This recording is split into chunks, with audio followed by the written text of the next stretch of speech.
Ragging, ఒక range ragging. పంచుల మీద పంచులు, అది మాటకు మాట కౌంటర్ కాదు, ఏకంగా ఎన్కౌంటరే. అదే సీఎం రేవంత్ రెడ్డి కేటీఆర్పై వేసిన ఫన్ కౌంటర్. కనికరం లేకుండా చేసిన కామెడీ. జైలుకు వెళ్తావా? జైలుకు వెళ్తేనే సీఎం అవుతావా? అయితే సీఎం కావడం కష్టమే. ఇక ఆ ముచ్చటను మర్చిపో. ఎందుకంటావా? చెల్లి కవిత ఆల్రెడీ జైలుకు వెళ్ళిందిగా, ఆమెకే ఈసారి ఛాన్సు.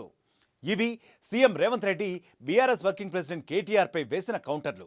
అసలే కేసీఆర్ అన్నా కేటీఆర్ అన్నా అంతెత్తులు లేచే రేవంత్ రెడ్డి టైం దొరికింది కదా అని ఒక రేంజ్లో రఫ్ ఆడించేశారు. కౌంటర్ల మీద కౌంటర్లు వేస్తూ కేటీఆర్తో ఒక ఆట ఆడుకునేశారు. జైలుకు వెళ్ళినా సీఎం కాలేవంటూ జాలి కనికరం లేకుండా చెప్పిన జాగ్రత్తలు, ఆ టైమింగు, ఆ కౌంటర్లు ఏంటో మీరు చూడండి. కేటీఆర్ ఎప్పుడు జైలుకు పోదామని ఎదురు చూస్తున్నారంటూ ఎద్దేవా చేశారు సీఎం రేవంత్ రెడ్డి. కానీ పోవాలంటే భయం, జైలుకు పంపొద్దు, పర్మిషన్ ఇవ్వొద్దు అని ఢిల్లీ ప్రదక్షిణలు చేస్తూ మోడీ ముందు మోకరిల్లుతారంటూ సెటైర్లు వేశారు. అంతేనా, గవర్నర్ అనుమతి రాకుండా అడ్డుకుంటారు అంటూ ఎద్దేవా చేశారు. జైలుకు పోతే గానీ సీఎం కారని ఎవరో చెప్పారట, అందుకే పోతా పోతా అని తెగ బొబలాట పడుతున్నారంటూ పంచులు వేశారు సీఎం రేవంత్ రెడ్డి. అంతటితో ఆగలేదు సీఎం రేవంత్ రెడ్డి. జైలుకు పోయిన వాళ్ళంతా సీఎంలో అయ్యారని, పాపం అందుకే కేటీఆర్ నన్ను అరెస్ట్ చేయి జైలుకు పోతా అంటున్నారంటూ ర్యాగింగ్ ను కంటిన్యూ చేశారు. మరి ఆ మాటకొస్తే కేటీఆర్ చెల్లి కవితే ముందు జైలుకు వెళ్ళింది కదా, మరి ఆమెనే సీఎం కావాలి కదా అంటూ కూడా సెటైర్లతో విరుచుకుపడ్డారు. ఇంటి పోరు పడలేకనే కేటీఆర్ ఏదేదో ఆలోచిస్తున్నారంటూ చురకలేశారు సీఎం రేవంత్ రెడ్డి. అటు కవిత పైన కూడా కౌంటర్లు వేశారు ముఖ్యమంత్రి. కవిత ఈ మధ్య మళ్లీ బయటకు వచ్చిందని, వచ్చి రాగానే జాగృతిని ముందేసుకుందంటూ ఎద్దేవా చేశారు. బీసీ రిజర్వేషన్ అంటూ ఏదో నెత్తికెత్తుకుందని, మళ్లీ వార్తల్లో ఆమె ముఖం కనిపిస్తోందంటూ వ్యాఖ్యానించారు.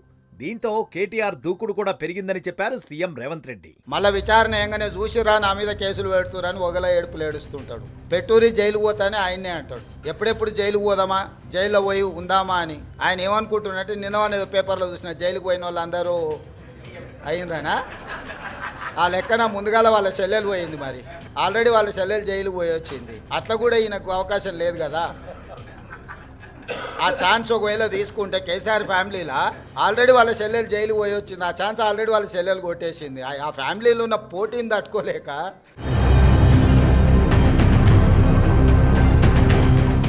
నిజానికి కేటీఆర్ కవిత మధ్య పోరుందనే ప్రచారం ఎప్పటినుంచో ఉంది.